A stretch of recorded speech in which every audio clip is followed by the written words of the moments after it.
Hello दोस्तों, health बस channel में आपका स्वागत है। आज हम देखेंगे स्टाफ नर्स क्विज 4 के जो आने वाली हर एग्ज़ाम यानी नॉरसेट, IKDRC, जेपमेर, ESIC सभी एग्ज़ाम के लिए महत्वपूर्ण क्वेश्चन हैं। इसलिए मेरे चैनल को सब्सक्राइब ना किया तो सब्सक्राइब कीजिए और वीडियो पूरा देखिए। और हम इमेज के साथ और डिस्क्रिप्शन के साथ देखेंगे। तो स्टार्ट करते हैं आज का video. Major side effect of haloperidol option है drowsiness, dry mouth, anorexia, extra pyramidal reactions. तो उसमें हमारा क्या आंसर आएगा? उसमें हमारा आंसर आएगा dry mouth. Extra pyramidal symptoms, common symptoms क्या क्या देखने को मिलते हैं हालोपेरिडोल के साइड इफेक्ट में? जो ब्लर विजन्स देखने को मिलता है, मेंस्ट्रुअल पीरियड में चेंजेस देखने को मिलता है, कॉन्स्टिपेशंस देखने को मिलता है, ड्राइनेस ऑफ माउथ देखने को मिलता है, स्वेलिंग, पेन इन ब्रेस्ट देखने को मिलता है, अनयूजुअल सिक्रेशंस ऑफ मिल्क देखने को मिलता है और वेट गेन देखने को मिलता है। ठीक है, सेकंड नंबर का क्वेश्चन हम देखते हैं। Who pioneer insulin coma therapy for schizophrenia? Schizophrenia के लिए इंसुलिन कोमा थेरापी किसने पायोनियर शोध की थी? A Rizzio Cerletti, B Manfred Sakel, C Wegener, D मेड्यूना। तो उसमें हमारा राइट आंसर आएगा मैनफ्रेड सकेल ने की थी। मैनफ्रेड सकेल ने 1927 में क्या किया था कि वो क्वालिफाइड मेडिकल डॉक्टर थे का वीना में उनका साइकेट्रिक क्लिनिक कहाँ था? बर्लिन में था। उन्होंने स्टार्टिंग में क्या किया था? लो सब कोमा से इंसुलिन स्टार्ट किया था। किसके लिए? कि साइकोपाथ और ड्रग एडिक्ट के लिए स्टार्ट किया था। उसमें उनको अच्छा रिजल्ट मिला, फिर इंसुलिन कोमा थेरापी स्टार्ट कर दी थी। आगे देखते हैं थर्ड नंबर का question. Which of the following are risk factor for childhood psychiatric disorder? Repeated early separations from parents, parental psychopathology, harsh और inadequate parents, D all of the above. तो उसमें हमारा राइट आंसर क्या आएगा कि childhood psychiatric disorder के लिए सभी रिस्क फैक्टर है। तो हमारा जवाब आएगा डी। और देखते हैं क्या क्या होते हैं उसमें। Parental depressions, parent child conflict रहता हो, पुअर पेरेंटिंग हो, चाइल्ड की केयर प्रॉपर ली ना जाती हो, नेगेटिव फैमिली एनवायरनमेंट हो जैसे कि पेरेंट सब्सटेंस एब्यूज़ करता हो, चाइल्ड एब्यूज़, माल ट्रीटमेंट हो, सिंगल पेरेंट फैमिली हो, डिवोर्स हो और मैरिटल कॉन्फ्लिक्ट, ऐसे रिस्क फैक्टर बच्चे को चाइल्डहुड साइकेट्रिक डिसऑर्डर पैदा कर सकते हैं। आगे देखते हैं हम। Gluten free diet for coeliac disease. Coeliac disease में निम्न में से कौन सा ग्लूटेन फ्री डाइट है? ए ओट्स, बी राई, सी बार्ली, डी कॉर्न। तो उसमें हमारा राइट आंसर क्या आएगा? कॉर्न ग्लूटेन फ्री डाइट है। ये हम नहीं दे सकते। ग्लूटेन क्या है? प्रोटीन है। क्या है? ग्लूटेन प्रोटीन की उणप से डिफिशेंसी की कमी की वजह से सीलियाक डिजीज़ होती है। उसका डिस्क्रिप्शन हम देख लेते हैं इमेज के साथ। क्या क्या अवॉइड करना चाहिए हमें ग्लूटेन फ्री डाइट में? देखो, वीट को अवॉइड करना चाहिए, राई को अवॉइड करना चाहिए, ट्रिटिकल को अवॉइड करना चाहिए, बार्ली, फेरिना, ग्राहम फ्लेयर, सेमोलिना को हमें अवॉइड करना चाहिए। अब क्या क्या हम खा सकते हैं? फ्रूट, वेजिटेबल, लीन प्रोटीन जैसे कि पोल्ट्री, फिश और सी फूड हम खा सकते हैं। बीन्स, लेग्यूम्स, नट्स, डेयरी वो हम सब खा सकते हैं। ठीक है। और उसके अलावा नॉन व्हीट ग्रेन में क्या आता है? राइस, मिलेट, कॉर्न, चाय, क्विना, बार्ली ग्रास, वो सब हम ले सकते हैं। ठीक है, देख लेना और ये लिख लेना, ये भी IMP क्वेश्चन है। आगे देखते हैं हम, ये देख लेना सब। आगे देखते हैं हम 5 नंबर का question. Major complications in third stage of labour. Third stage labour में मेजर कॉम्प्लिकेशंस कौन सा है? Uterine rupture, subinvolutions, PPH और डी पेरिनियल इंजुरी। तो उसमें हमारा राइट आंसर आएगा PPH प्राइमरी PPH और secondary PPH। Primary PPH 24 hours अंदर के देखने को मिलता है और 24 आवर के बाद सेकेंडरी PPH हमें देखने को मिलता है। ठीक है। 6 नंबर का question. Most common site for central line catheterisation. Central line catheterisation की मोस्ट कॉमन साइट कौन सी है? बिरासियल वेन, फीमोरल वेन, इंटरजुगुलर वेन और रेडियल वेन। उसमें हमारा आंसर आएगा इंटरजुगुलर वेन। हम देखते हैं कौन कौन सी कॉमन साइटें हैं। देख लो, कॉमन इंसर्ट साइट कौन कौन सी है? Internal jugular vein, subclavian, femoral, external jugular, Basilic और एक्सिलरी से हम सेंट्रल लाइन इंसर्ट कर सकते हैं। देखो, ये इंटरनल जुगुलर है, सबक्लेवियन, एक्सिलरी, बेसिलिक, सिफेलिक ये सभी से हम इंसर्ट कर सकते हैं। आगे देखते हैं हम। You have been asked to initiate neuroprotective measure for head injury patients. Which of the following interventions will you see? तो ये क्वेश्चन क्या कहता है कि हेड इंजरी का पेशेंट्स है और वो न्यूरो प्रोटेक्टिव मेजर के लिए हमें पूछ रहा है, तो हम क्या इंटरवेंशंस देखेंगे? Controlling environmental stimulations, provide adequate analgesia, C high Fowler positions, D all of the above. तो उसमें हमारा राइट आंसर क्या आएगा? All of the above. ये हमें सभी देखना है, ठीक है, हेड इंजरी वाले पेशेंट्स के अंदर। 8 नंबर का क्वेश्चन देखते हैं। Nurse Anita understand that the inform concert is based on ethical principles. Inform concert lane out किस एथिकल प्रिंसिपल के अंडर में आता है? जस्टिस, फिडिलिटी, वेरासिटी और ऑटोनोमी। तो उसमें हमारा राइट आंसर आएगा ऑटोनोमी। ये एथिकल प्रिंसिपल वाला क्वेश्चन मैंने पूरी डीप के साथ स्टाफ नर्स क्विज 3 में समझाया है, वो जाके वीडियो न देखा हो तो देख लेना। 9 नंबर का question, all of the following are mood stabilising agent except. कि निम्न में से मूड स्टेबिलाइजिंग एजेंट कौन सा नहीं है? Lithium carbonate, fluoxetine, valproic acid, carbamazepine. तो उसमें हमारा राइट आंसर क्या आएगा? फ्लुओक्सेटिन वो मूड स्टेबिलाइजिंग एजेंट नहीं है। उसका डिस्क्रिप्शन हम देख लेते हैं। मूड स्टेबिलाइजिंग देख लो उसमें कि लिथियम कार्बोनेट, तो उसकी वजह से क्या क्या साइड इफेक्ट होती है? Lethargy, sedations, enuresis, tremor, weight gain, hypothyroidisms, ठीक है, 5 to 10% पेशेंट्स में देखने को मिलता है। उसका डोज कितना होता है? 300 to 600 3 टाइम या 4 टाइम हम पेशेंट्स को दे सकते हैं। उसमें क्या क्या देखना है हमें? खास हाइपोथायरॉयडिज्म्स, डायबिटीज इंसिपिडस, पोलीयूरिया और पोलीडिप्सिया के लिए हमें स्पेशल कंसर्न करना है। सेकंड है सोडियम वाल्पोरिक एसिड के लिए, उसमें साइड इफेक्ट क्या देखने को मिलता है? सेडेशंस, प्लेटलेट डिसफंक्शंस, लीवर डिजीज और वेट गेन देखने को मिलता है। उसमें हम कितना दे सकते हैं? 10 to 20 mg पर kg पर डे दे सकते हैं। उसमें special concern elevated liver enzymes और लीवर डिजीज के लिए और बोन मैरो सप्रेशंस के लिए हमें देखना है। थर्ड है कार्बामेजापाइन, वो क्या करता है? Suppress WBC, dizziness, drowsiness, rashes और लीवर टॉक्सिसिटी देखने को मिलती है। 200 mg हम दे सकते हैं। और ड्रग इंटरेक्शंस के लिए हमें देखना है और बोन मैरो सप्रेशंस के लिए हमें देखना है। 10 नंबर का question, client sleep between conversations, it is describe as.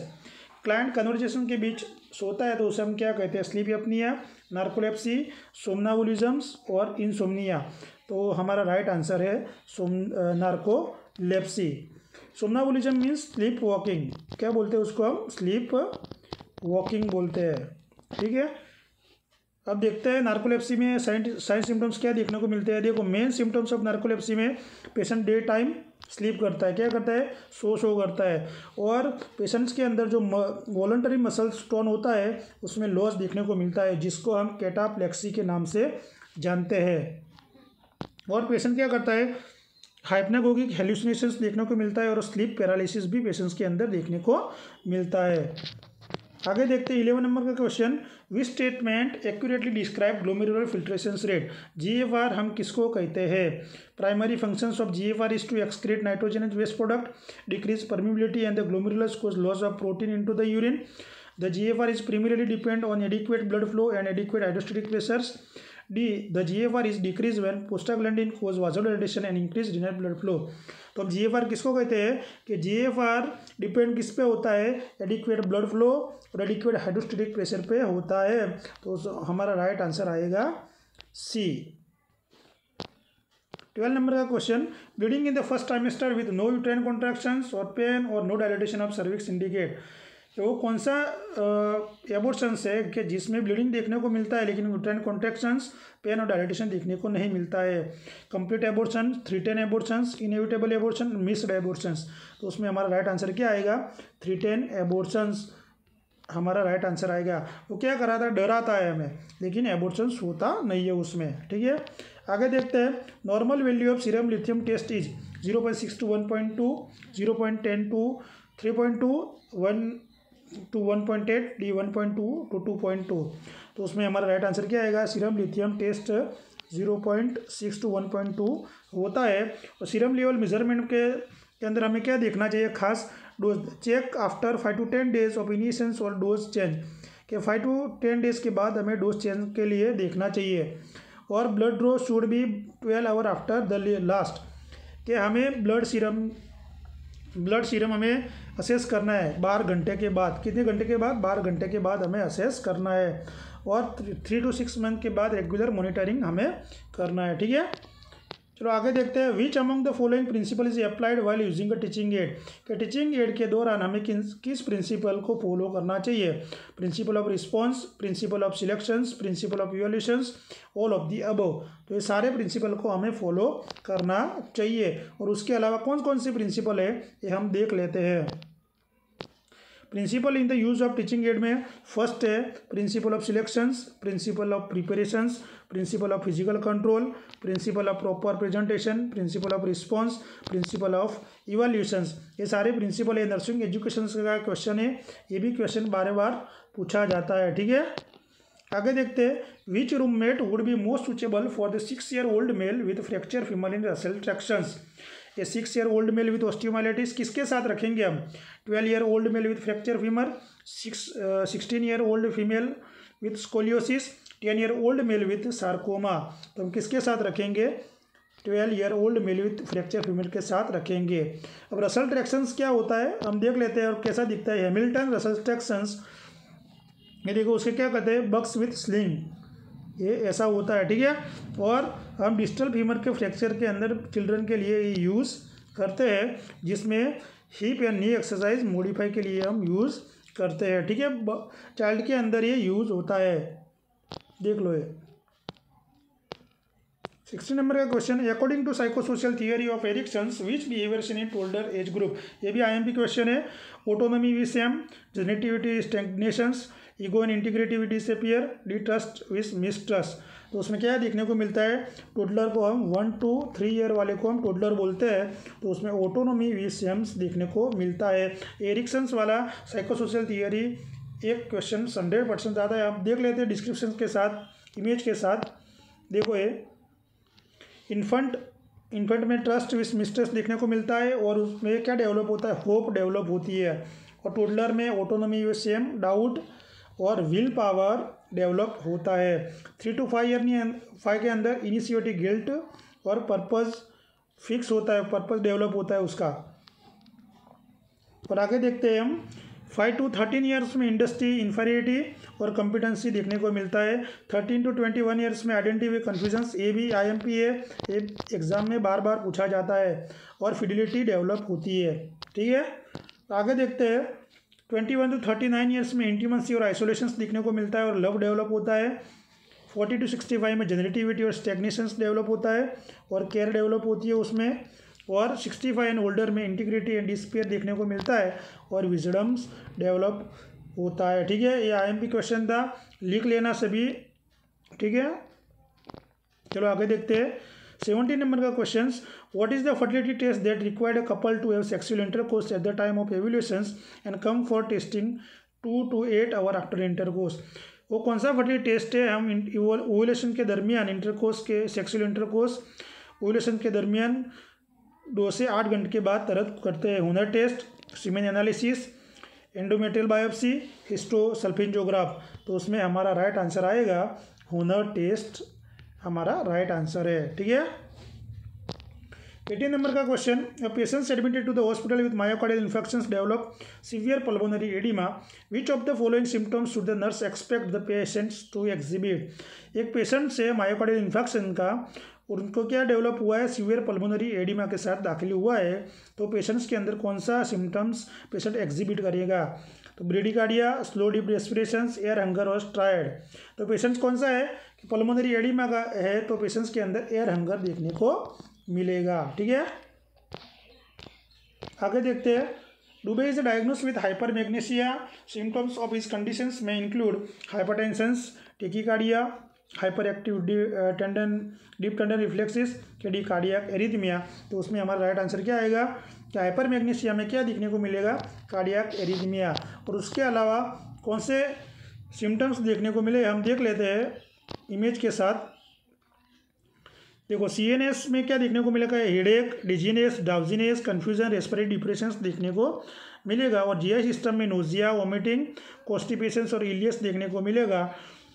और वीकनेस और लॉस ऑफ रिफ्लेक्स और पैरालिसिस भी देखने को मिलता है। यूरिनरी ब्लैडर पे क्या इफेक्ट करता है, यूरिनरी रिटेंशन हमें देखने को मिलेगा।